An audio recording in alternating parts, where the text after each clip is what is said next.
Scott Ritter has just issued a chilling warning about what he calls the strategic catastrophe unfolding in the Middle East. While the mainstream media is fixated on the spectacle of an American armada heading towards Iran, Ritter reveals that the reality of the situation is far more dangerous than most people realize and could lead to the complete end of the US dollar's dominance. If I were the decision maker in Iran, the Abraham Lincoln would already be sunk, American bases would already be destroyed, Israel would be eliminated. Iran has the ability to terminate all energy production capabilities in the region at will. If I were the decision maker in Iran, the Abraham Lincoln would already be sunk, American bases would already be destroyed, Israel would be eliminated, and I'd be carrying out massive operations against the Kurds in Iraq, the Baluch. I'd be wiping out Avaz. I'd be killing anybody suspected of MEK ties. I'd be sending assassination teams around the world to kill the Shah's son. I would kill everybody.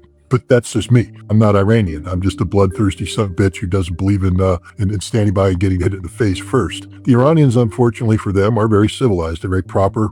And I believe that their government still holds out hope that war can be avoided. And so they're not going to take, I believe, the actions that would be necessary to preempt this. Iran has every right to. I mean, the statements made by the United States and Israel already justify this. There's no doubt that there's an imminent threat that's building up. Iran should go to the United Nations and declare, an emergency and demand international intervention and declare that there's an imminent threat. And if that imminent threat can't be eliminated in a period of time, Iran has no choice but to, carry out preemptive self-defense under Article 51 of the United Nations Charter. They'd have every legitimate right to do this. But I also think they're being advised by the Russians and the Chinese to be patient too. That, again, we know of at least two occasions when Donald Trump pulled back from the brink. And so maybe there's people advising the Iranians that this could be the third time, that there's no reason or justification to go forward. Because, a preemptive strike, again, if you're going to strike the king, kill the king. So the preemptive strike has to be a knockout blow to the United States and to Israel. And one of the things that happens if you carry out a very effective preemptive strike is that you open yourself up to nuclear retaliation. And that would be, again, the end of Iran, which is why, hopefully, if I were advising the Iranians, you'd have some rational people say, that's okay, Scott, go sit in the back corner and eat your raw meat. We'll get back to you later. But no, I think, Iran, I have hope and I have confidence that the Iranians understand what's happening and that they are preparing to ride out what's going to be one hell of a storm. I also need to say this, I'm an American. I don't wish harm on any Americans. I don't want any American hurt in this. And, I just, this is going to just be a bad thing, a very bad thing, because it's a war of choice. And I just hope and pray that the leaders of the American men and women who are in harm's way do their jobs right and bring as many of their boys and girls home as possible. The central problem here is a fundamental misunderstanding of Iranian resilience in the sanctions paradox. Ritter notes that the Iranians are far more civilized than he is, but their restraint shouldn't be mistaken for weakness. This is the reality that the spectacle of American air power tries to mask. You cannot bomb a country into submission when its entire infrastructure is built to survive the very bombs you're dropping. There's the old saying, don't strike the king unless you plan on killing the king. Because if you strike the king and the king's still alive, the king's going to kill you. Iran's the king of the region. Let's just be straight up about that. Iran has the ability to terminate all energy production capabilities in the region at will. In addition, Iran has the ability to inflict horrific harm on American military bases, to include the potential of killing hundreds, if not thousands, of American service members. I think we have to keep in the back of our head the possibility of the United States losing some ships, up to and including an aircraft carrier. And Iran, of course, has the ability to deliver near lethal damage to Israel. Israel has told the United States that it's, apparently, according to news reports, that it's prepared to absorb up to 700 Iranian ballistic missiles if the United States can guarantee that whatever military action is taken removes the Iranian regime from power. Yeah, I've got bad news for U.S. military planners. Let's just be straight up and honest about this. You don't have what it takes to remove Iran's military and civilian leadership from power, especially now that you've literally broadcast your punch. This isn't going to be a repeat of June, where you lulled the Iranians into a false sense of complacency by leading them to believe that there would be ongoing negotiations about their nuclear program. And they went to bed at night only to be attacked by Israel with the backing of the United States in a decapitation attempt that failed. The Iranians have been preparing for more than 20 years now to wage an existential conflict against Israel, the United States, and the West. They have divided their nation up into self-sustaining military and governing districts under the assumption that there could be a decapitation strike against Tehran. Not that it would eliminate the leadership, but it could eliminate the ability of the leadership to communicate with various regions of Iran. So the Iranians have built underground cities, underground command posts that are capable of independently overseeing the designated terrain. And they're also capable of independently continuing to resist against, enemies, both those who may be threatening Iran from within and also striking those without. The Iranian government has a buried city in Mashhad. I would imagine that, they have their own, continuity of government plan in place, and that the appropriate leaders have been sent to the appropriate places. As we learned with the case of, Firdo, the underground nuclear enrichment plant, Firdo was basically a modified, pre-existing underground cavern that was created by the Iranians for resilience. They have dozens, if not more, of these around the country, many of which we don't know about, where they can hide production equipment, they can hide sensitive military equipment, they can hide documents, they can hide government office spaces, they can hide enrichment capabilities.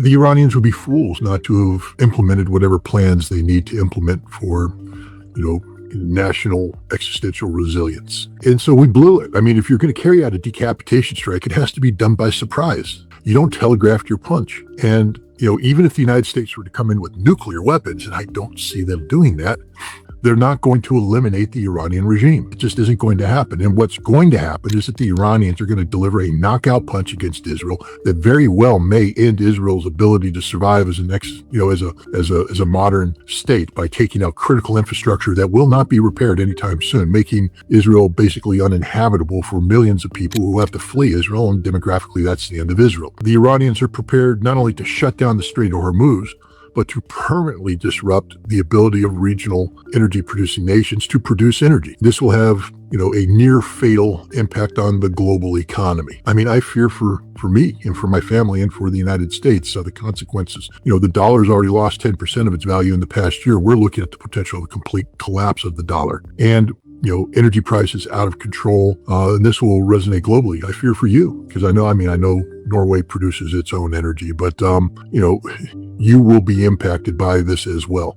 This is the consequence of this. And hopefully there's people that are smart enough to say, hey, Mr. President, this isn't going to work. It's not going to work at this time. Let's not do this. This is foolhardy. You will lose the midterms. You will be impeached. All the things. So we'll see what Trump does. But right now it looks as if the pieces are being put in place to carry out a major military attack against Iran. For decades, the United States has enjoyed what is called the exorbitant privilege, the ability to print money out of thin air to pay for its military and its debts. But this privilege is a cheat code that only works as long as the rest of the world is forced to use the dollar for essential things like oil. This is the structural decay at the heart of the American empire. It is using a military it can no longer afford to protect a financial system that the rest of the world is already trying to escape. Trump is not the smartest man in the world. He literally isn't. I think people need to understand that, especially about the world we live in. And he's extraordinarily susceptible to nonsense being whispered in his ear. And right now he is being presented with what appears to be, a solid front of anti-regime Iranians, expatriates in Los Angeles, a very strong group there, but also throughout the United States, people who are saying that it's time for the regime to fall, that the monarchy is ready to go. And remember, the CIA has been backing the monarchy. Israel's been backing the monarchy for, again, close to 30 years. So I think Trump has bought into the nonsense, and he believes that this plan can succeed. The spectacle being fed to the public is that the Iranian people are ready to revolt and welcome the return of the monarchy. Ritter points out that Trump is extraordinarily susceptible to the nonsense being whispered in his ear by expatriate groups and intelligence agencies. They are telling him that the regime is on the verge of collapse and that a few precision strikes will push it over the edge. The reality is that there is no unified opposition, and a regime change operation would most likely result in a fractured Iran. I think you hit the nail on the head here. Iran's not Venezuela. Iran is much closer and much more important. It's a BRICS member.